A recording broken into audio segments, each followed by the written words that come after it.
Welcome back to the survey. We're continuing where we left off of maybe this being the last episode, who knows. Figuring out what the hell's going on, what's the whole brother or sister relationship thing going on of sister being in shit condition because of her condition, and the brother apparently being evil. I don't know. I thought the sister was evil because I'm being killed by a crying female, but the brother's also, you know, turning into some sociopathic weirdo who likes pain and basically becoming a sadist, and the parents are shitty, getting a divorce. I just don't know what's going on now. So it's like, okay, let's just figure it out and have it unfold, and then try to analyze it after.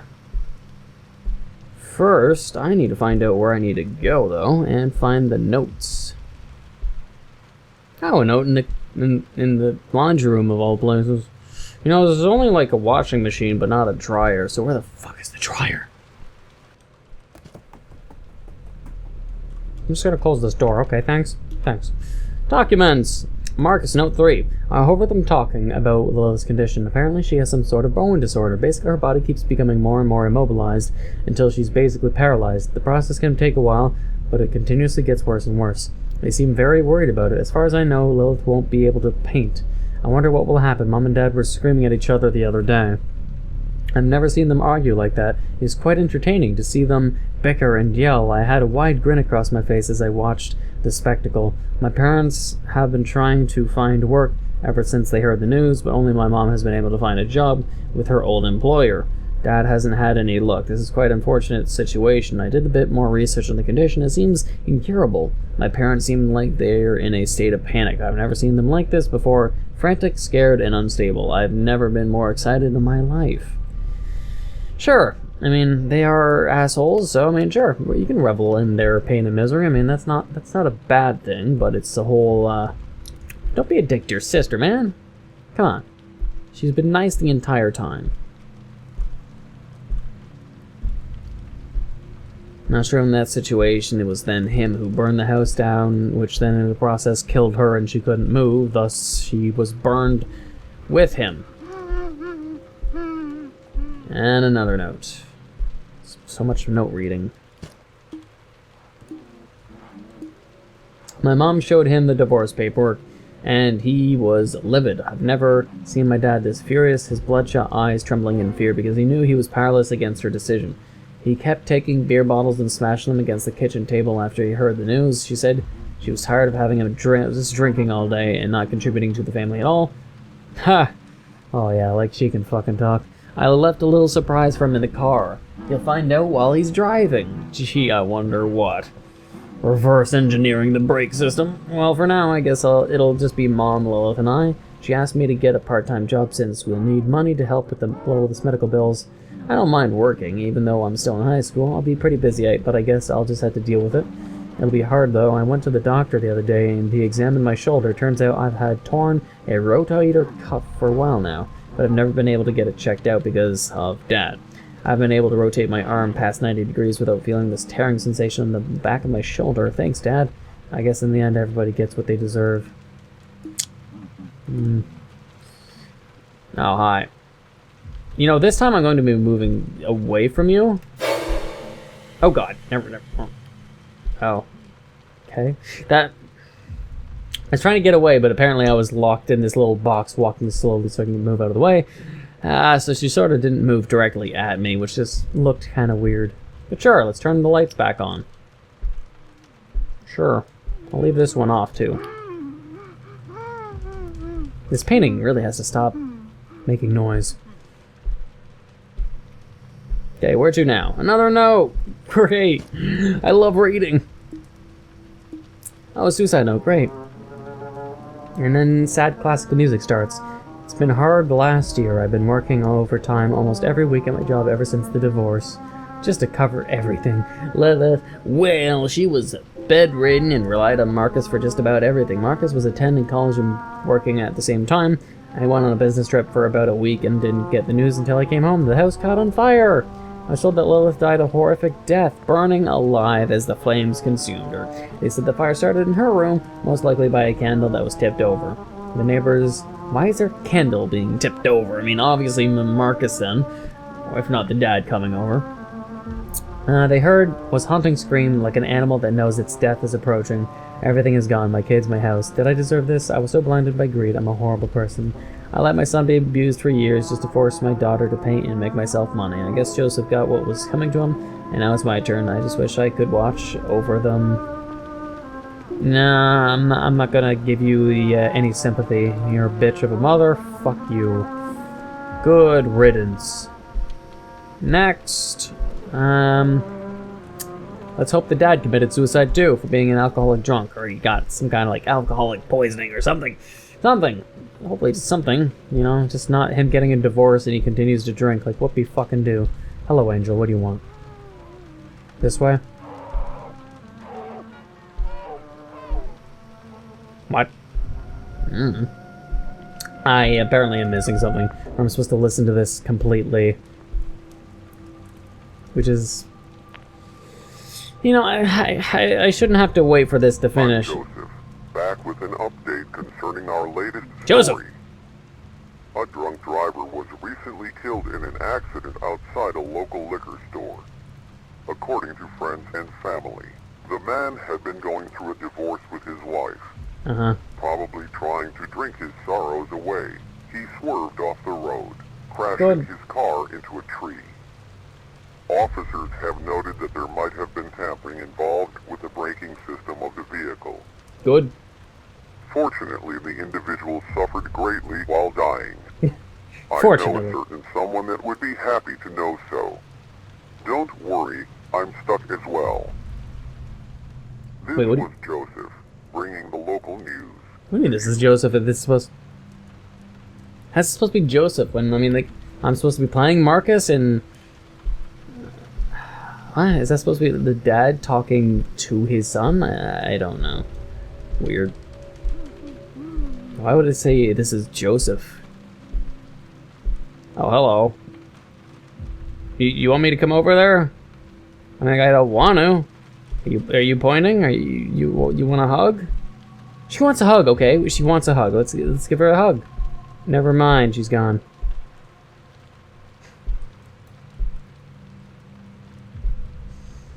So, I'm presuming Marcus would still be alive in this situation, though. More notes. Great. More reading. Oh, I got my nose. Ugh. Lilith. Wait, what? It's been almost... Been talking so much.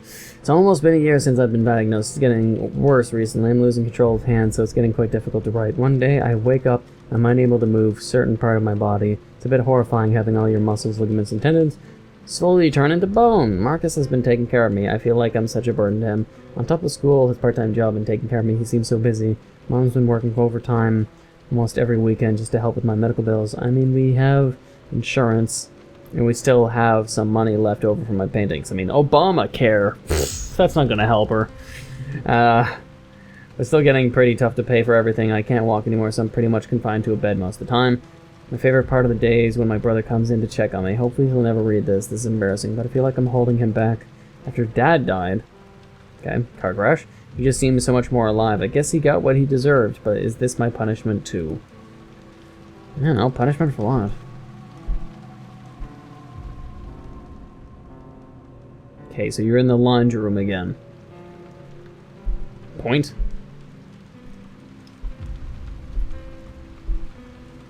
Okay, you're slowly walking out.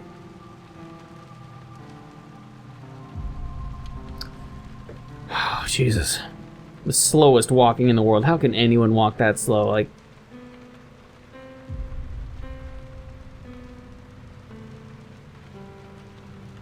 Jesus. Like, the bedroom is a far away from there. She's walking into the bathroom, I think, if I got everything down right, map location.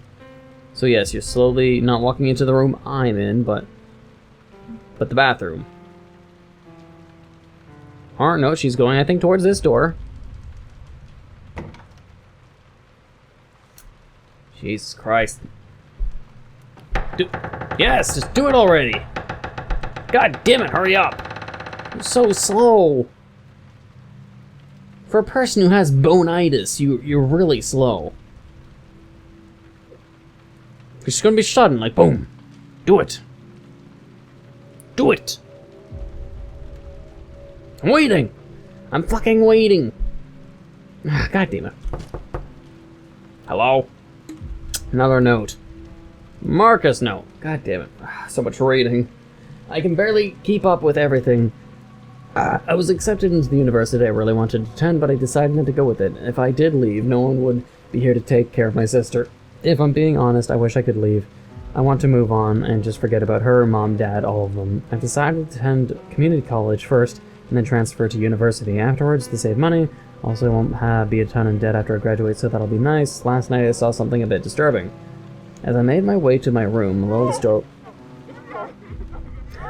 door was slightly ajar, and I could also hear this high-pitched scraping sound. What was missing? I'm trying to read. Please let me out of here.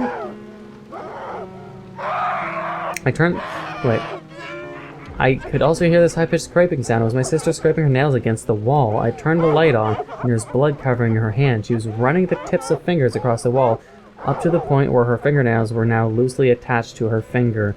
She seemed so out of touch with reality. I looked at her other hand, but it had been bent at an awkward position, her wrist bending toward her body, while her fingers looked stiff. This thing in my house I don't think is my sister. My sister was a painter, a talented girl with immense potential. Her eyes gradually turned towards me. I felt them almost reaching out to me, pleading for comfort. I gave her none. Okay, so that is like a poltergeist sort of thing? She got bonitis because... I'm saying bonitis is a joke, of course. Bonitis because the devil was possessing her body too? Can you open faster? More notes. What? Everything's getting pink. Let me read. Mom is leaving for about a week. She's going on a business trip, so she's leaving me in charge to take care of the house and sister. I check on her briefly, but once in a while I just say, but about once or twice a day I just check to make sure she's still alive. I might forget to check throughout the week, though it's such a chore taking care of her. Why can't she just die already? Am I wrong for saying that? Because of her talent, her God-given gift to paint, it destroyed our family. Without it, everything would be normal. In the end, everybody gets what they deserve, and she's getting her, and right now, Dad received his, and Mom is breaking her back just to make ends meet. I wonder what my end will have in store. Who knows? Maybe I'll get the worst ending of them all. I realize that my hatred for her is wrong and unjustified. It wasn't her fault. She was born with that skill. I feel guilty that I enjoy hearing and seeing her in pain. It's an immature reaction for so long. I wish for someone to feel my suffering. I would get beatings almost every week with my mom and sister just watching. It was almost entertaining the thinking of what I could tell people at school when they asked about the cuts and bruises. Now it's a little different, I guess. I'm in control and she's the helpless one. I don't really believe in heaven or hell, but if one exists, I'll probably end up in the latter. Well, at least he can intelligent... Okay, everything's fucking red now, Jesus. At least he can actually admit that. That's good, at least. Where am I going? More notes. I'll just read it right next to this, as it makes noise. Hello, note 7. This will be the last letter. How can she still fucking write?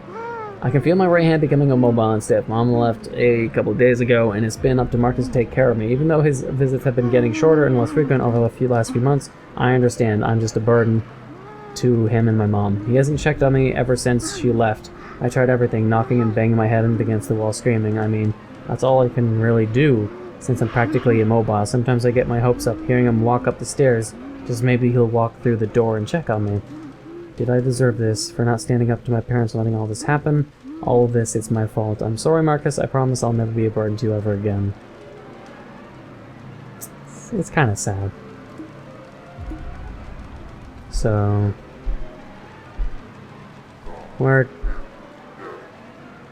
So is this me as Marcus and hell's coming to get me? Yeah, I did decipher that before.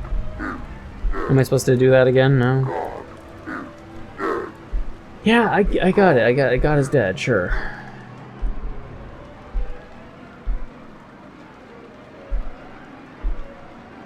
Where am I going? Seriously.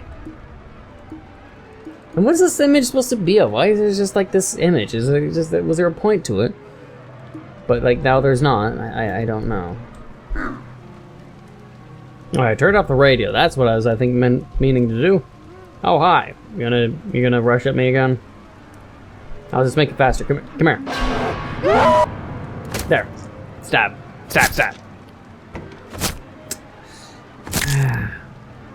Alright.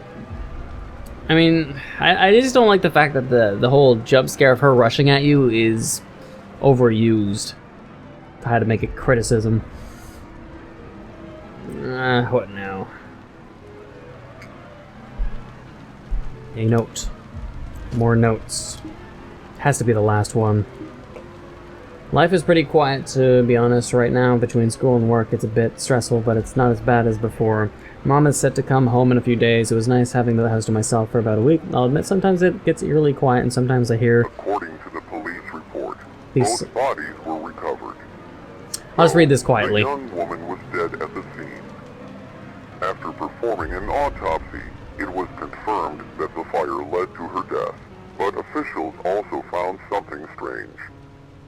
Her body was starving. What officials think occurred was during her final moments. As an act of desperation, she lit a candle inside her room and started the fire herself. Her younger brother, Marcus Walker, might have neglected her to such a degree. She chose to end her life to ease her suffering. Emotions ranging from jealousy, hatred, enviousness, and frustration might have drove him to neglect her, despite her cries for help. Due to her rare disorder, she was extremely immobile and required help for the simplest activities. She required Marcus for everything. Marcus might have held animosity towards her, as for almost his whole life, everyone had paid their attention to her. Perhaps Marcus wanted her to feel isolated and alone, an emotion he was very familiar with. He wanted vengeance for a crime she didn't commit. Marcus's body was mostly unharmed, though he was not conscious at the scene. He was taken to a local hospital, where he currently resides. He is currently in a coma induced by smoke inhalation and has been unconscious ever since the fire. I get it. No one knows when. This is that non-stop dream. Or what he is experiencing. He could be experiencing nothing at all, or he might be suffering. The only living relative he had was his mother, Mary Walker, who committed suicide shortly after she heard about the incident. His father, Joseph Walker, was killed in a suspicious road incident where his brakes stopped working while driving under the influence.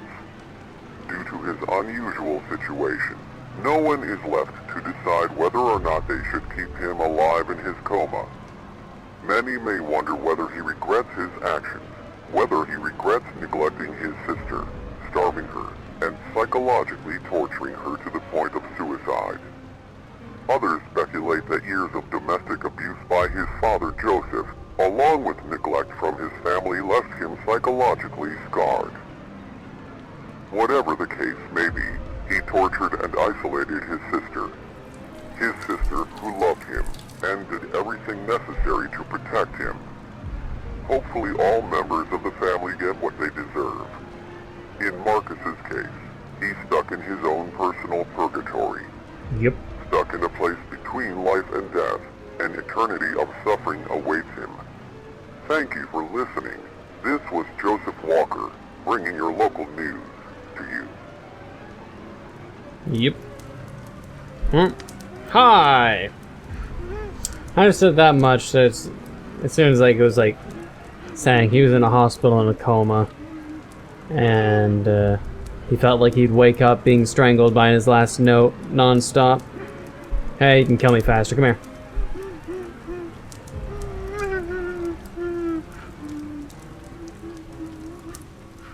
Okie dokie.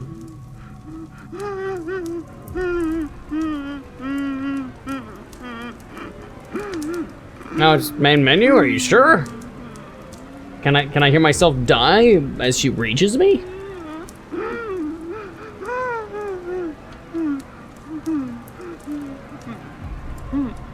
Maybe not. This is just the end? It's just main menu? I see. Well then. I guess that's just it. Now for final review. I mean, I felt similar. It's very, very similar to Home from Work, except Home from Work takes place of a house that's just taken over by ghosts, and typically you die at the end. And this, it's a purgatory sort of indie horror, which isn't really original. I've seen a bunch of them before, so I mean, it's not exactly original. Turn this music off so it doesn't distract me. Not exactly original. Probably, the game was probably much longer than it needed to be. I have no idea why it's called The Survey when it's sort of a gimmick. Like, they used it at the beginning of the game, and then it stopped. So why would it be called The Survey when it was just something that asked you questions that didn't reflect or have any consequences? It was like a multiple choice of yes or no, tell the truth or not. But is there really an impact to it? What was the point of the cell phone and the survey? It wasn't really utilized fully for what it maybe could have been used for? I don't know. So it was just a purgatory. You were in a coma all along. This is just a dream type of indie horror storyline. So, I mean, I can't give too much credit with that because it is kind of, you know, unoriginal. But the optimization is good. The visuals are good. I wouldn't say the model animations were good just because they were all sluggish and slow and reused constantly of the jump scare. It had a lot of potential probably to make it so jump scares were more sudden or more diverse. But instead it was just always her slowly walking and then running at you and then transition to waking up again. It wasn't really, it's not spooky. It could have been really spooky. It could have done anything else to be spooky, not she runs at you and then you die, things go black. It could have been like a really like Five Nights at Freddy jump scare or something, anything. But instead it wasn't. Missed opportunities is, I guess, what I would say. But it was nicely optimized, so I do appreciate that. I like it when my computer doesn't overload, you know? So either way, thank you for watching. I hope you enjoyed. If you did, please leave a like, comment, hit that subscribe button, become a subscriber. And until the next time. Oh, Jesus. Sometimes the scariest thing to look at is yourself. Look at his face. Oh, no wonder this guy's scared of his own fucking face.